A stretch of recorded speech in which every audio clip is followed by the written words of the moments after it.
Bienvenue au podcast Connexion primordiale en balade avec Paul. Épisode en balade avec Paul, je crois que c'est épisode 11. J'ai quelques sujets que je veux aborder, comme toujours, c'est le principe, évidemment. Alors, je veux parler de l'IMP 3.0.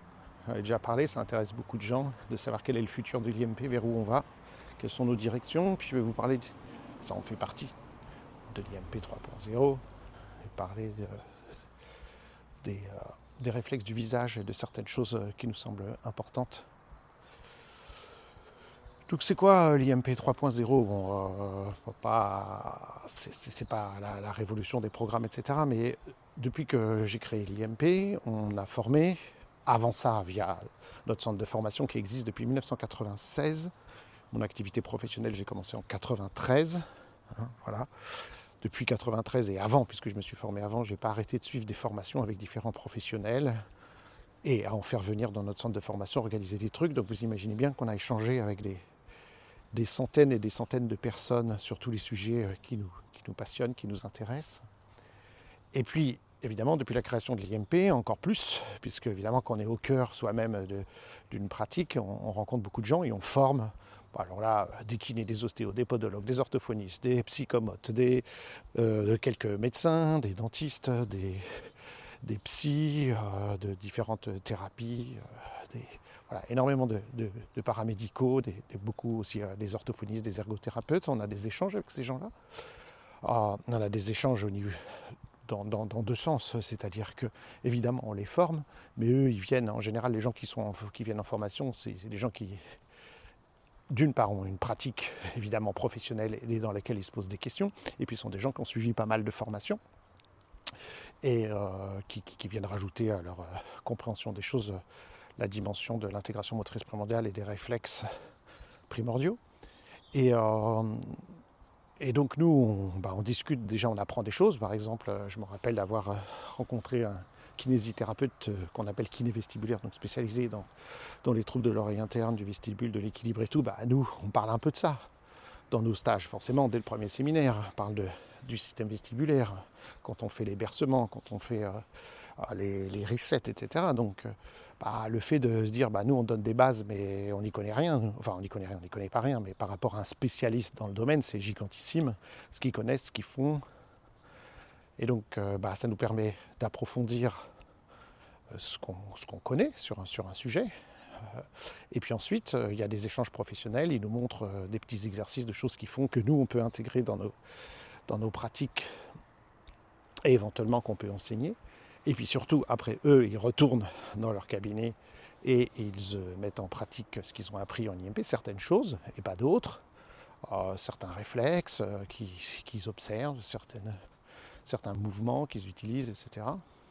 Et donc après, on a un retour sur qu'est-ce qui en IMP fait quoi. Un exemple qui nous a beaucoup marqué ces derniers temps, c'est qu'on a eu, alors ça c'est très amusant, il y a un orthodontiste qui a entendu parler de ce qu'on fait, et puis qui n'a pas le temps de se former. Alors il envoie sa secrétaire Laetitia, on connaît bien maintenant les certifiés accompagnantes en IMP, et il l'envoie pour se former. Et tout de suite, il lui demande de faire auprès des patients, des enfants qui viennent le voir pour l'orthodontie, de pratiquer les techniques d'IMP. Ce qui est amusant, c'est qu'on pourrait croire que Laetitia aurait, ce qu'elle n'a pas fait, elle est beaucoup plus maligne que ça, commencé à travailler tous les réflexes qu'on étudie dans la kinésphère, les réflexes du visage. Donc ça voudrait dire qu'elle aurait travaillé la succion, la déglutition et toutes les techniques qu'on enseigne pour le réflexe du visage. Mais non, elle a suivi exactement ce qu'on enseigne. Elle a commencé par regarder l'étoile à 6 branches, le Moreau, etc. Et donc d'avoir une approche, une vision, comme on le fait et le dit de faire en IMP, global. Donc ça, c'est absolument majeur. Et le docteur est tellement enchanté que maintenant, elle a son cabinet dans le centre médical, dans lequel elle reçoit la plupart des petits patients, parce qu'il constate que le fait de faire de l'IMP avant, pendant, après la rééducation change énormément de choses, donne un succès différent à la thérapie, prépare les enfants à bien recevoir la rééducation orthodontique, etc. Donc, entendons-nous bien, c'est pas que les gens doivent payer des séances en plus, c'est intégré dans le traitement orthodontique. Alors, c'est pas la première, on a une dentiste qui est formée, Johanna, qu'on apprécie beaucoup, qui est certifiée en IMP, qui a combiné ces techniques de dentisterie et de rééducation avec l'IMP à fond, parce qu'elle est elle-même certifiée en IMP.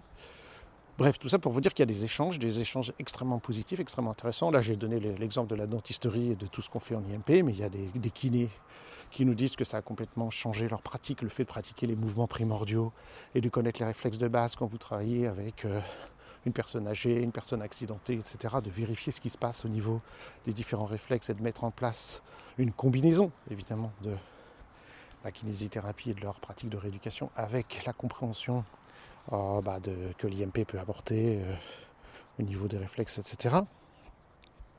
Donc ça, c'est hyper chouette. Et donc, nous, on se dit, tout ce qu'on apprend, Ludivine et moi, d'un point de vue personnel, enfin professionnel, mais surtout ça, toutes ces choses-là, elles sont tellement passionnantes. Et puis on s'est formé à côté. Par exemple, Ludivine a suivi une formation avec Caroline Deville, une médecin experte dans ces troubles oromyofaciaux, qui vit aux États-Unis, qui est une des pontes au niveau de. Enfin, une des celles qui a le plus compilé toutes les recherches qui se font sur tout ça, et toutes les méthodes, et de comparer, de rééduquer, de travailler avec des orthophonistes, des dentistes, des machins, des trucs et tout. Donc Ludivine s'est formée à ça, on s'est formé à d'autres choses aussi depuis, en coaching particulier avec des experts sur différents sujets, bref. Et toutes ces choses qu'on apprend, si on l'a fait pour nous, c'est qu'on trouve ça absolument génial et certaines choses indispensables à connaître. Et que malheureusement, parfois, défaut, deux choses. Un, le grand public n'a jamais entendu parler, ou très peu. Et deux, les professionnels, soit n'en ont pas entendu parler, soit sont pas formés sur le sujet, soit le font pas, tout simplement. Parce que c'est très vaste. Je pense aux orthophonistes, par exemple, mais ce serait la même chose avec les kinésithérapeutes, et sans doute peut-être même les psychomotriciennes. C'est très vaste, l'orthophonie. Dans l'orthophonie, il y a des orthophonistes qui se, entre guillemets, spécialisent un peu plus sur la rééducation de la parole, d'autres sur les personnes âgées, d'autres sur les enfants, d'autres sur la dyslexie, d'autres sur le calcul, les mathématiques, d'autres sur les troubles de la parole comme le bégaiement, etc. C'est tellement vaste. Les possibilités et la formation en orthophonie que les orthophonistes, en fonction de leur goût, en fonction de leur clientèle, en fonction de là où ils sont, etc., vont plutôt privilégier tel et tel type de patientèle, et puis aussi vont suivre des stages complémentaires sur la rééducation mathématique, sur la rééducation de la langue, sur la respiration, sur que sais-je. Donc c'est très vaste. Donc vous avez un enfant qui a, des troubles d'apprentissage ou des difficultés de respiratoire, il est respirateur buccal, il ne respire pas par le nez, ce qui est dramatique. C'est dramatique, je sais, mais c'est 49% des enfants, statistique officielle. Donc un enfant sur deux respire mal, et donc ça génère des tas de difficultés. Bref. Et vous allez voir l'orthophoniste du coin, mais cet orthophoniste du coin, c'est peut-être pas sa tasse de thé, mais malheureusement, vous n'avez pas moyen de savoir ça. Pas parce que les orthophonistes ne le veulent pas, mais parce que c'est interdit. Voilà. En France, les professions paramédicales n'ont pas le droit d'arguer, de prétendre, enfin de dire qu'elles ont une spécialité. Il n'y a pas de spécialité. C'est valable pour les kinés, les orthophonistes, les psychomotes et que sais-je encore. Parce qu'on considère que c'est de la publicité. Par exemple, un kinésithérapeute qui, admettons, a acquis du matériel spécialisé pour travailler sur la rééducation de la respiration, il n'a pas le droit de le dire. Il n'a pas le droit de marquer sur son site internet, parce que ce serait de la publicité par rapport aux autres. C'est quand même un comble. Si un kiné a suivi des tas de formations, ou est prof de yoga et travaille aussi à vous montrer des postures pour vous aider à rééduquer votre dos en plus de ce qu'il fait comme kiné, il n'a pas le droit de le dire. Il n'a pas le droit de le promouvoir, ni sur sa plaque, ni sur son site internet, etc. C'est comme ça. Donc dans notre cas qui nous concerne, évidemment, les kinés, les psychomotes, etc. n'ont pas le droit de dire qu'elles font de l'IMP. Elles peuvent se référencer sur le site de l'IMP, mais sur leur endroit où elles disent qu'elles font de l'orthophonie, elles peuvent pas dire orthophonie formée en IMP, utilisant les réflexes ou quoi. Bon, c'est comme ça. Ce qui est un peu dingue, parce que ça veut dire que le professionnel qui sort de sa formation initiale et qui fait rien est au même niveau que la personne qui fait 5 stages tous les ans ou des tas de stages tous les ans, qui s'est formé à des dizaines de milliers d'euros de formation dans sa vie, qui a dépensé des dizaines de milliers d'euros de matériel spécialisé, mais bon, c'est comme ça. C'est malheureux, mais c'est comme ça. Comme ils disent, ces professionnels, ça laisse la place à des gens qui sont non professionnels de santé, à faire des tas de trucs non remboursés avec une médecine à 2 vitesses. Les gens qui ont du pognon vont aller vers des méthodes et des gens qui ont du matos et qui sont bien formés. Et les autres, ce sera un peu au petit bonheur la chance. Bon. Tous ces gens-là, c'est des gens très précieux. Tout ce travail, c'est des choses très précieuses. Et on veut créer des liens avec tout ça. Et on veut que les gens qui se forment en IMP soient mieux formés. Alors en IMP, c'est-à-dire le cœur de l'IMP, ce que j'ai avec Ludivine aggloméré et qui forme l'IMP, ça ne change pas, bien entendu. Mais il faut avoir des à côté. Il faut connaître beaucoup pour pouvoir utiliser le peu qu'on fait en IMP, si je puis dire. Et donc dans cet IMP 3.0, on souhaite que dans le cycle de formation d'IMP, il y ait, alors c'est d'autant plus réalisable que maintenant la partie théorique de l'IMP se fait en distanciel. On souhaite rajouter dans les distanciels des intervenants spécialistes dans leur domaine. Parce que vous voyez ce que je viens de dire sur des dentistes qui utilisent l'IMP au sein de leur cabinet et qui voient les résultats. Nous, en IMP, d'une part, ça va être intéressant d'être formé par des dentistes à connaître mieux ce qui se passe au niveau de la bouche, des dents, de l'alignement, comment ça impacte le crâne, comment ça impacte des tas de choses. Donc ça, c'est une première chose, c'est majeur, d'avoir une formation plus poussée, mieux connaître les choses, puisqu'on va rééduquer c'est beaucoup dire, on va réintégrer, remodeler, comme dirait mon ami Paul Dinson, va remodeler les réflexes du visage.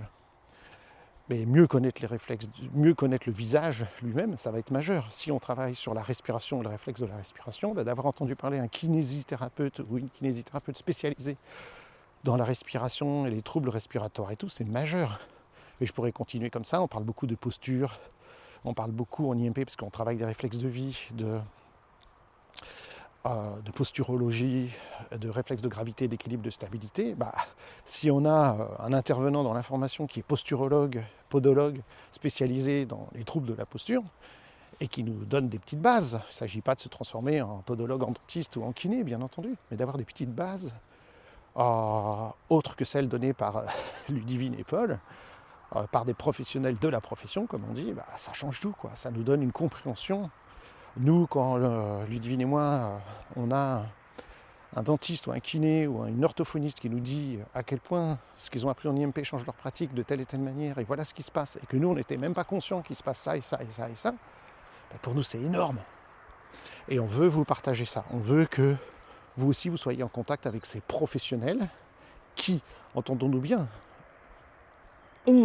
se sont formés en IMP, l'ont utilisé, et ont un retour à nous faire sur le sujet et peuvent nous éclairer de leur profession. Alors ça permet deux choses. Ça nous permet, évidemment, nous, d'en savoir beaucoup plus sur le sujet. C'est toujours passionnant et intéressant de savoir ça. Et donc, à nous-mêmes d'être plus performants dans ce qu'on fait en IMP parce qu'on est mieux formés, mieux informés sur ces sujets-là, auxquels on ne penserait pas forcément.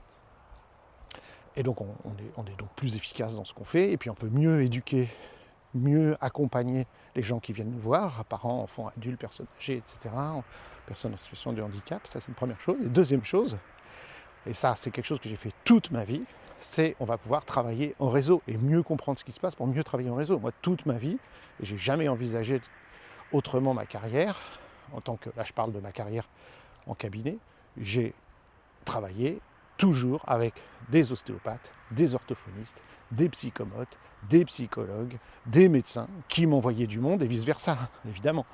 Je vois un enfant, puisque c'était un peu ma spécialité, les enfants en difficulté scolaire, puisque c'était ma difficulté personnelle toute ma vie, les troubles d'apprentissage. Donc on m'envoie des enfants qui ont des difficultés d'apprentissage. Ok, je fais ce que je sais faire. Je vérifie la latéralisation, je vérifie un certain nombre de réflexes, je mets en place des stratégies motrices primordiales, des mouvements de brain gym, etc.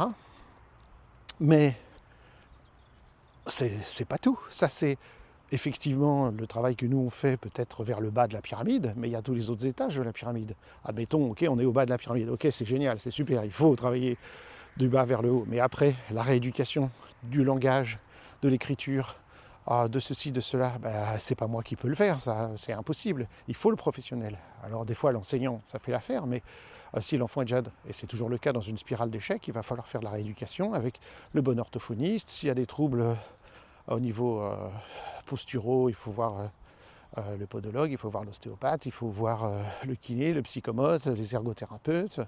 Et donc nous, on va réenvoyer vers ça. Alors il y a deux cas de figure, soit tout simplement parce que les parents, on leur a pas dit, etc. Eux, ils commencent une démarche, l'enseignant a dit l'enfant a des difficultés scolaires, allez voir Paul et tout. Et bien, moi, c'est mon rôle de dire après, ok, voilà, on a mis en place la base de la pyramide, mais maintenant, il faut aller chez l'orthophoniste, maintenant, il faut aller chez la psychomote, maintenant, il faut aller, faudrait compléter par autre chose. Bon, nous travaillons aussi énormément avec les ostéopathes. Donc voilà, il y a toute une équipe, toute une association avec des professionnels qui est indispensable et qui doit marcher dans les deux sens. C'est-à-dire évidemment, les professionnels nous envoient du monde. Je pense aux orthophonistes qui nous envoient régulièrement du monde en disant voilà, de toute façon les gens je peux les voir que dans un an. D'ici là, mettez en place la latéralisation et tout un tas de trucs avec quelques séances d'IMP et puis vérifier les réflexes de base, RTAC, RTSC, Moro et tout. Et ensuite, elles savent que le travail qu'elles vont faire en orthophonie va être plus rapide et mieux tenir dans le temps, etc. Donc ça marche dans les deux sens. Les orthophonistes nous envoient du monde et on leur envoie du monde parce que c'est nécessaire. Des fois, il y a des parents... je me rappelle une fois une gamine que j'ai vue qui avait des troubles de la parole. Et les parents, ils m'amènent et disent ouais, on vient faire séance. Voilà. Et j'ai dit mais qu'est-ce que fait l'orthophoniste, etc. Machin. Je dis oh non, on va pas chez l'orthophoniste. Je dis comment ça, vous n'allez pas chez l'orthophoniste, vous n'allez jamais aller chez l'orthophoniste. Je dis non, parce que nous on est pour les approches parallèles, alternatives. On n'est pas pour. Je dis mais non, j'ai refusé. Je dis je vais pas travailler avec votre enfant, votre fille. Si elle n'est pas suivie par une orthophoniste, elle a un trouble du langage, il faut voir l'orthophoniste. Certes, moi, je vais pouvoir aider en améliorant un certain nombre de choses, en vérifiant un certain nombre de choses, mais je vais pouvoir aider le travail de l'orthophoniste. Je ne peux pas me substituer au travail de l'orthophoniste. Donc, non, là, il faut aller faire un bilan orthophonique et puis faire la rééducation qui s'impose. Voilà. C'est tellement logique. Quelqu'un qui vient dire je me suis cassé la jambe, je viens vous voir, je ne vais pas chez le kiné. Non, je ne peux pas recevoir cette personne. Hein. Ça m'est arrivé plusieurs fois dans ma carrière de refuser de voir des gens qui disaient je veux que vous me soigniez telle maladie, etc. Je dis mais je ne suis pas docteur, qu'est-ce que dit le docteur? Je ne suis pas kiné, je suis pas. Les gens ils confondent, on a une approche parallèle et puis on peut tout faire. Non. Bref. Donc ces notions que nous on a appris, on veut que nos accompagnants en IMP les apprennent pour qu'ils puissent mieux travailler, pour qu'ils puissent mieux éduquer, informer les parents et les envoyer vers les professionnels qui s'imposent et faire passer le message qui est très important sur tout ça. Donc dans les prochains mois, on va enregistrer avec des professionnels qualifiés, compétents, expérimentés, comment on pourrait dire ça, des capsules sur tous ces sujets et bien d'autres que je n'ai pas évoqués là, pour compléter la formation des professionnels en IMP. Donc ça, c'est ça l'IMP 3.0, si je puis dire, c'est de s'ouvrir largement à tout ce qui se fait, c'est d'avoir une formation plus poussée au niveau de ce qu'on pourrait appeler le tronc commun en intégration motrice primordiale. Encore une fois, le terme, moi je l'aime beaucoup, ce terme intégration motrice primordiale, c'est un terme qui est très vaste. Hein. Intégration, c'est évidemment la mise en place, la mise ensemble de différentes fonctions de l'organisme. C'est ça que ça veut dire intégration. Intégrer, c'est mettre en collaboration différentes fonctions de l'organisme. Ça veut dire que je ne peux pas travailler sur quelqu'un, quel que soit mon métier, hein, kiné, ostéo, podologue, orthophoniste, médecin, psychologue ou quoi, si je n'ai pas une notion d'intégration, de globalité. Si je n'ai pas des notions sur le sommeil, l'alimentation, la respiration, la posture, la déglutition, les réflexes archaïques et tout un tas d'autres choses, je dois avoir cette vision globale. On ne peut pas faire autrement. On ne peut pas, quelqu'un vient me voir et dit ah nanana, je sais pas quoi, j'ai du mal à dormir, je sais pas quoi, je suis stressé.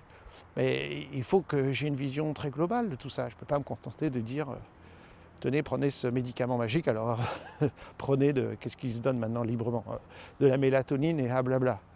Est-ce que vous utilisez des écrans? Jusqu'à quelle heure? Comment vous couchez? Comment vous levez? Quelle est la température de la chambre? Qu'est-ce qui se passe au niveau postural? Est-ce que vous respirez par la bouche ou par le nez?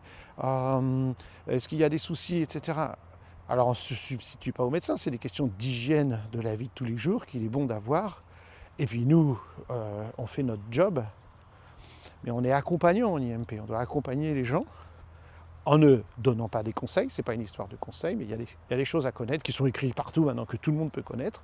Mais parce que nous nous intéressons à tout ça, et en étant mieux informés sur tout ça, on va mieux pouvoir dire aux gens, bah voilà, explorer cette piste, allez voir tel médecin, tel kiné, tel ostéo, tel orthophoniste.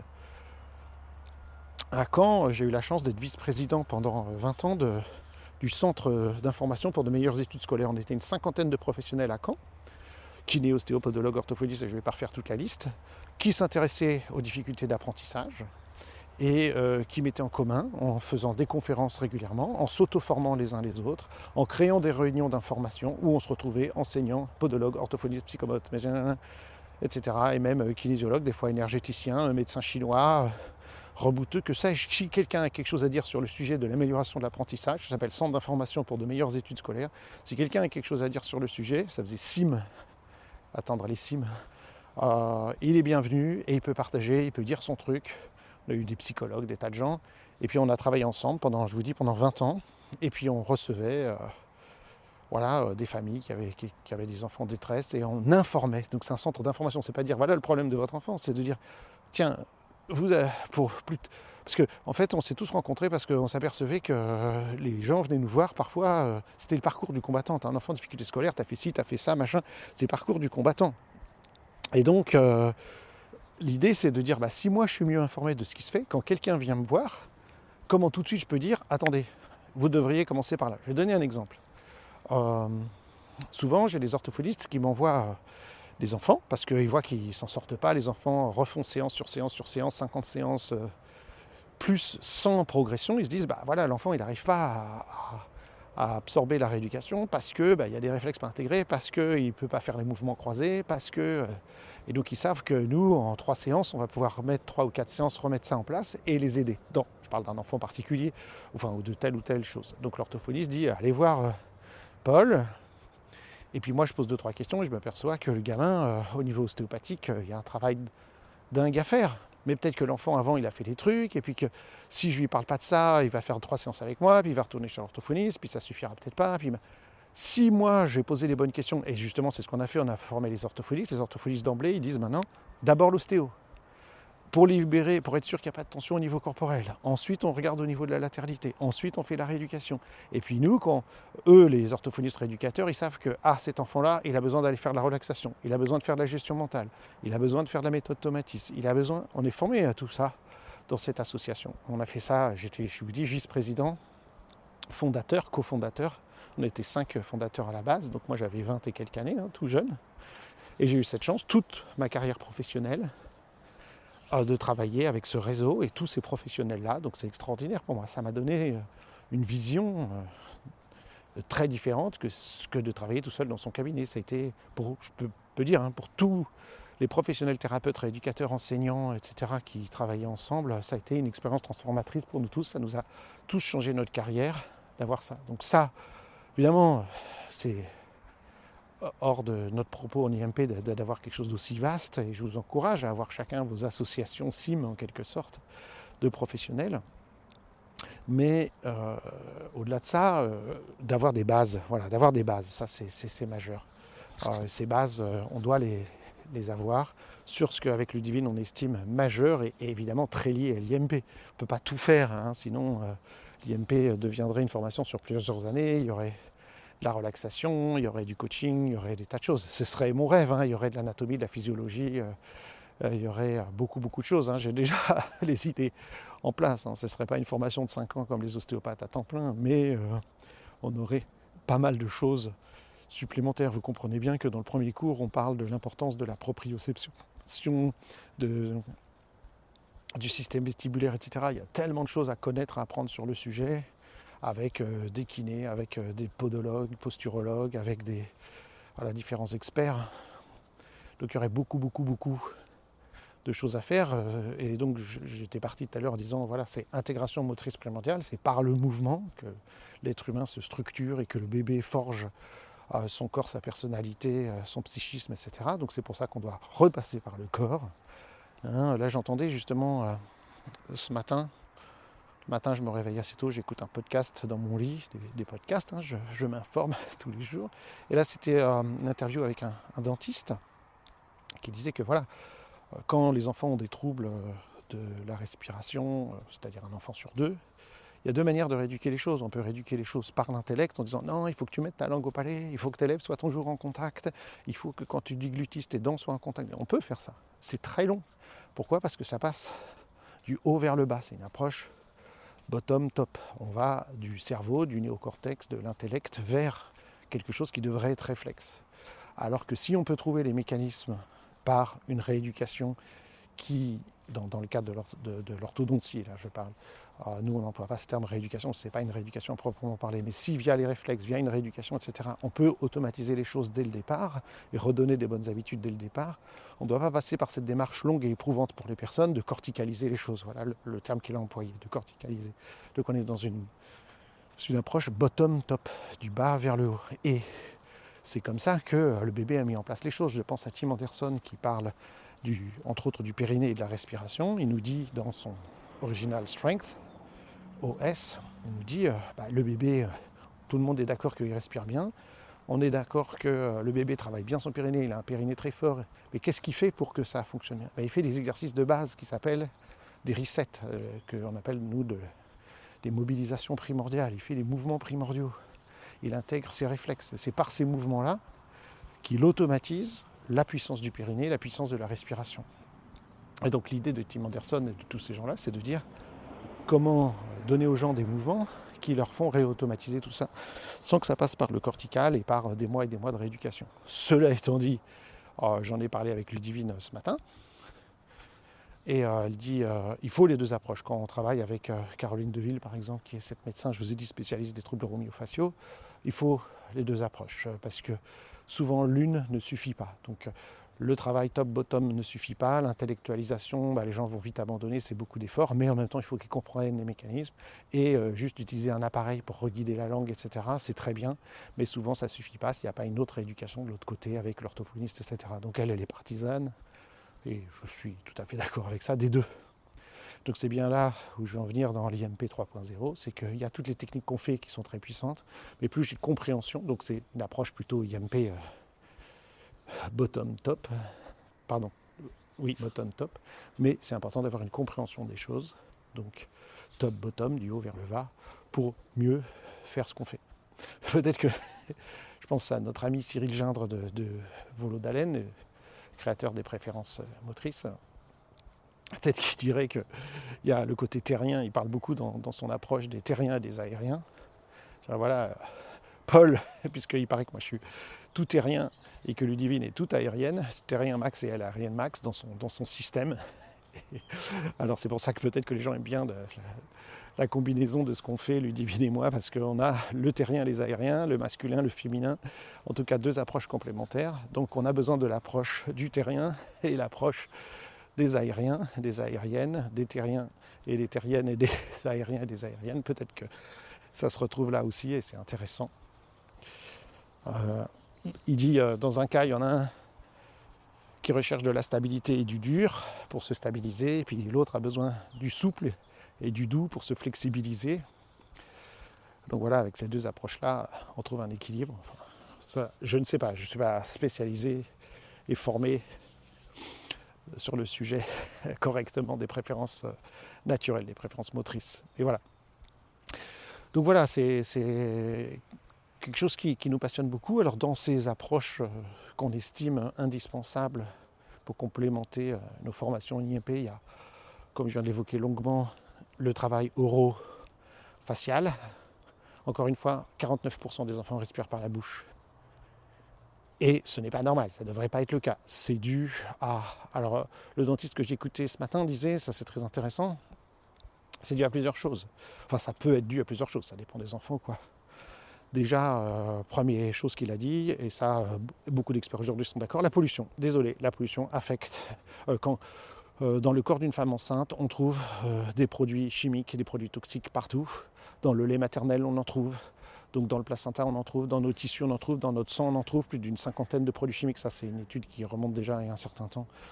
Je crois qu'il avait été commandité par, sauf erreur de ma part, par Greenpeace, qui avait mesuré les polluants chimiques dans 50 parlementaires, donc des gens qui sont riches, des parlementaires. On a trouvé 50 produits chimiques, y compris du DTP, c'est-à-dire des pesticides qui sont interdits en France. Oui, ils sont interdits en France, mais on continue à les vendre et à les diffuser en Afrique, et puis on importe la nourriture en Afrique qui tue les gens là-bas, et puis qui vient nous tuer ensuite après quand on les ingère. Enfin bref, on trouve du DTP, on trouve les retardeurs flammes. Vous savez tout ça, vous avez vu des tas d'émissions sur le sujet, vous le savez. Cette pollution affecte la génétique de nos enfants, affecte la formation de l'embryon et crée des déséquilibres au niveau du palais, au niveau de la dentition, au niveau, vous le savez très bien, au niveau de la respiration, du frein de langue, de tout un tas de choses. Donc il y a ça, il incrimine ça. Il incrimine d'autres choses, dont les écrans. Avec ceci, c'est très intéressant. Et une autre approche des écrans auquel j'aurais jamais pensé, vous voyez, l'importance de travailler avec des dentistes, orthodontistes. En respiration normale, quand on est détendu, on respire par le nez. La respiration par la bouche existe quand on est en état de stress. Quand on doit courir très vite pour échapper à un prédateur, on va respirer par la bouche. Quand on est surpris par des émotions, on va respirer par la bouche, n'est-ce pas? Et il dit, quand un enfant regarde un écran, c'est beaucoup de choses qui bougent dans tous les sens, beaucoup de stress, il y a des lions, des machins, des trucs, des gens qui s'attaquent et tout ça. Il voit des images de stress. Et il va regarder les enfants, ils ont la bouche ouverte quand ils regardent la télé, parce qu'ils sont en sidération, en stress, véritablement, devant le contenu. Il ne faut pas négliger. On sait que les enfants par jour voient on ne sait pas combien de meurtres, ou des gens qui sont tués, de machins, etc. Bref. La télé a un impact sur le fait que je me mets à respirer par la bouche. Donc ça continue à entretenir ça. Il dit la tétine ne devrait pas exister après quelques mois, après quelques jours. La tétine empêche la bouche de se fermer correctement. L'enfant, normalement, quand il déglutit, sa langue doit aller au palais et qui va former le palais. Mais quand il a la tétine, la langue ne touche pas le palais. Il y a donc un espace, les dents ne font pas leur travail. La déglutition ne peut pas se faire correctement et donc on déséquilibre la respiration qui devient buccale, etc. Donc en général, les enfants, ils ont la totale. On a la pollution, on a les écrans et on a la tétine. Et voilà, on se retrouve avec un enfant sur deux qui respire mal, avec des cernes sous les yeux, avec de la fatigue, avec des troubles du sommeil, avec des troubles de la concentration, etc., etc., etc. Là, je vous en parle en quelques minutes. Il y a des heures de formation que Ludivine a suivies sur le sujet qui sont passionnantes, avec des experts sur le sommeil chez les adultes, sur les apnées du sommeil, sur ceci, sur cela. Bref. Ça, c'est un sujet qu'on veut aborder. La respiration, c'est un sujet qu'on veut aborder. La posture, c'est un sujet qu'on veut aborder. Alors là où d'autres sujets encore, oui, la naissance avec des sages-femmes formées en IMP, qui ont vu l'impact des réflexes au niveau de la naissance et qui utilisent ces connaissances-là pour faciliter le processus de naissance et tout. Là, il y a énorme. On est passionnés, vous le savez, nous les bébés, la naissance, l'allaitement, voilà, des spécialistes de l'allaitement, etc. Donc tout ça nous passionne plus. Voilà. Alors il y a un autre sujet qui nous passionne énormément, mais pour lequel on n'a pas encore assez non pas de recul, mais on s'estime, on ne sait pas où se situer, c'est tout la psychologie, les thérapies cognitives et comportementales, la psychologie, les techniques de coaching scientifique. Qu'est-ce que j'appelle les techniques de coaching scientifique? C'est-à-dire qu'aujourd'hui, tout le monde... Là, je parle de coach de vie, etc. Je ne parle pas des coachs sportifs, même si c'est vrai aussi. Dans le coaching, il y a les gens qui disent « Ouais, je fais du coaching », et puis des trucs, c'est du développement personnel. Et il peut y avoir des choses très intéressantes dans le développement personnel, mais aujourd'hui, on a aussi beaucoup d'études scientifiques qui mettent en évidence comment fonctionne la motivation, quels sont les mécanismes de la concentration, comment les gens qui réussissent à atteindre leurs objectifs, quelles stratégies ils mettent en place, les gens qui sont en dépression et qui s'en sortent, quelles sont les stratégies qui existent, etc. Donc il y a beaucoup de choses qui existent, qui ont fait leurs preuves aujourd'hui,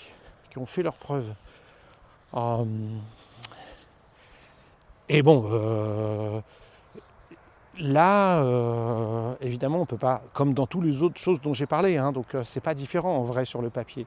On ne peut pas, sauf que, je veux dire, on ne peut pas s'improviser psy, mais on ne peut pas s'improviser kiné, on ne peut pas s'improviser orthophoniste, etc. À chaque fois, il faut 5 ans de formation à temps plein, etc. Et puis beaucoup de pratique derrière et beaucoup de stages après, et de formation personnelle. Mais ce que je veux dire, c'est que personne ne va se lancer à faire de la kinésithérapie sauvage.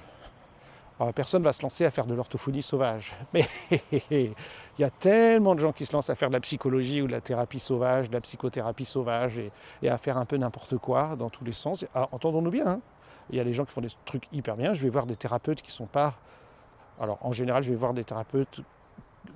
Peut-être que vous allez me juger pour ça, mais qui ont une formation initiale sérieuse et solide. Je sais ce que je vais dire. En fait, c'est un peu... les choses qu'ils vont utiliser avec moi. Par exemple, j'ai vu un thérapeute récemment qui a une formation initiale clinique universitaire et qui s'est tourné ensuite vers le MDR. Donc il m'a fait le MDR, je vais le voir pour de l'EMDR. Vous allez me dire, il y a des tas de gens qui font le MDR, ils ne sont pas psychologues cliniciens, ou je ne sais pas comment on appelle ça, universitaires, et qui n'ont pas fait les études, ils peuvent faire tout aussi bien de l'EMDR. Oui, mais c'est vrai, ils peuvent faire tout aussi bien le MDR, hein, la technique en tant que telle, il l'a fait, hein. Sauf que lui, il peut savoir, là, je ne devrais pas le faire. Parce que, je me rappelle, la première fois que j'avais vu, c'était un psychologue pareil clinicien dans une autre approche, qui lui s'est formé à la méthode Tipeee. Non, encore avant, j'avais vu un hypnothérapeute qui faisait je ne sais plus quelle méthode. Et lui aussi, c'était un psychologue clinicien. À l'époque, j'étais en dépression, c'était le divorce, j'étais très mal.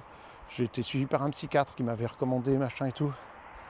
Avec qui je faisais de la psychologie positive et tout. Et je vais aller voir cet autre psychologue. Il a fait une première séance avec moi. Il a dit non, vous êtes trop dans je sais pas quoi, ceci, cela, trop dans la tête ou trop dans le machin ou je sais pas quoi. Ce serait trop risqué de faire avec vous là des séances d'hypnose sur tel ou tel sujet. On va pas le faire. On va pas le faire. Et vous comprenez, ça c'est très important. On va pas le faire. La personne qui n'a que la technique, il dit c'est la bonne technique pour tout le monde. Hein. Je me rappelle quand j'avais 17 ans que j'ai suivi, 17 ans, ouais, et que j'ai suivi ma formation. C'est quelque chose qui m'a marqué toute ma vie.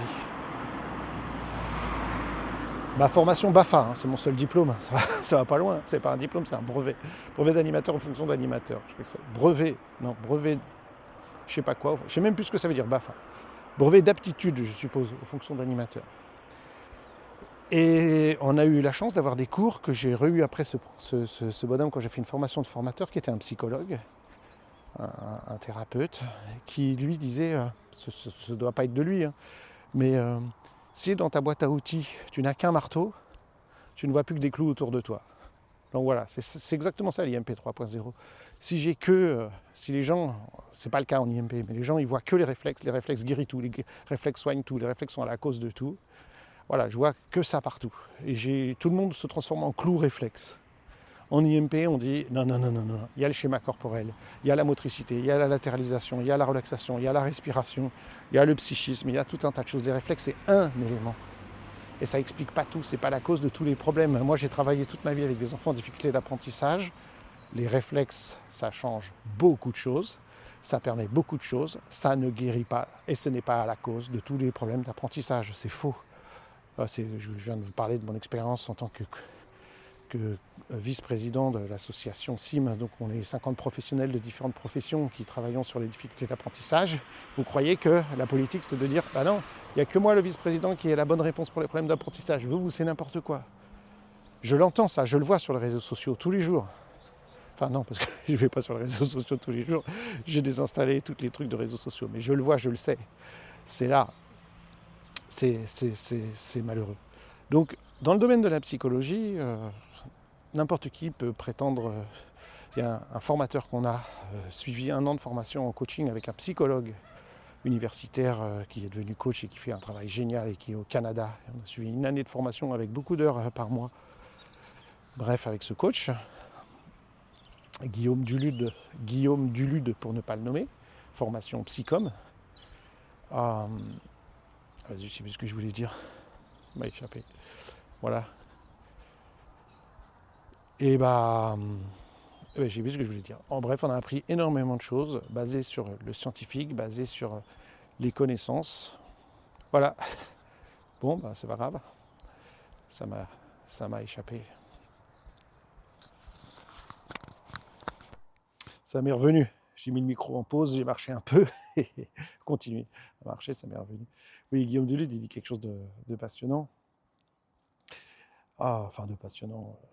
Il dit, si vous êtes allé à l'université et que vous avez étudié, par exemple, la physique quantique, ou vous avez étudié la biologie, ou vous avez étudié les statistiques, vous êtes dans une soirée, puis vous discutez avec les gens, il n'y a pas quelqu'un, par exemple, le prof de maths, et puis tout d'un coup, il discute avec le mec en physique quantique et tout, il ne va pas se la ramener à lui dire, vous n'y comprenez rien, moi je peux vous expliquer. Ou vous n'allez pas vous dire tout d'un coup, vous mettre à faire une chaîne YouTube et dire je vais vous expliquer les statistiques, alors que vous n'y connaissez rien par rapport au professeur qui a étudié les statistiques toute sa vie, ou au physicien quantique, ou tel et tel spécialiste. Et ça va de soi. C'est moins vrai maintenant parce que sur les réseaux sociaux, tout le monde se dit expert en quelque chose et spécialiste en quelque chose, alors que les gens, ils savent tout sur tout sans avoir étudié le moindre début du machin. Ils sont experts en histoire, experts en économie, tout le monde est expert en quelque chose. C'est pourquoi il faut bien faire le tri sur les réseaux sociaux. Les gens qui parlent, est-ce qu'ils savent ce dont ils parlent? Parce que beaucoup de gens ne savent pas de quoi ils parlent. Mais bref, pas tout le monde. Mais là où il veut en venir, c'est qu'en psychologie, par contre, tout le monde s'estime. Tout le monde s'estime bien placé. Et pourquoi? Pour en parler, pour former, pour expliquer la psychologie, et le coaching, etc. Pourquoi? Parce que comme tout le monde ne fait pas de la physique quantique, tout le monde ne fait pas des statistiques, mais tout le monde a un psychisme, tout le monde a fait face à son psychisme, à ses émotions. Et donc tout le monde se croit expert. Parce que nous, on a trouvé des trucs pour nous qui marchent, on se dit que c'est comme ça que ça fonctionne. Sauf que désolé, la psychologie, c'est une approche scientifique dans laquelle il y a des protocoles, dans lequel il y a des milliers d'études publiées chaque année sur telle chose, sur les phobies, sur les TDAH, sur les ceci, sur les cela, des milliers de recherches chaque année. Et que ça nécessite de savoir lire les recherches, de connaître les statistiques, de savoir les différentes approches, de savoir connaître qu'est-ce qui est, je ne sais pas, pour parler des psychologues, dans le DSM, hein, dans le manuel de diagnostic des troubles. Est-ce que là, je fais face à quelqu'un qui est en dépression, que je dois faire ça, ou juste quelqu'un qui est des problèmes d'humeur en ce moment, ou quelqu'un qui est au bord du suicide, etc. Il y a des échelles, il y a des critères, il y a des choses. Donc, c'est pour ça que Ludivine et moi, on est un peu... on se forme, on s'informe. Je ne vous parle pas des centaines et des centaines de livres que j'ai lus dans ma vie, de psychologie et de développement personnel, et des dizaines de stages que j'ai fait dans ce domaine-là. Mais voilà, on ne veut pas... on sait des choses qui marchent, on sait des choses que les gens devraient savoir, etc.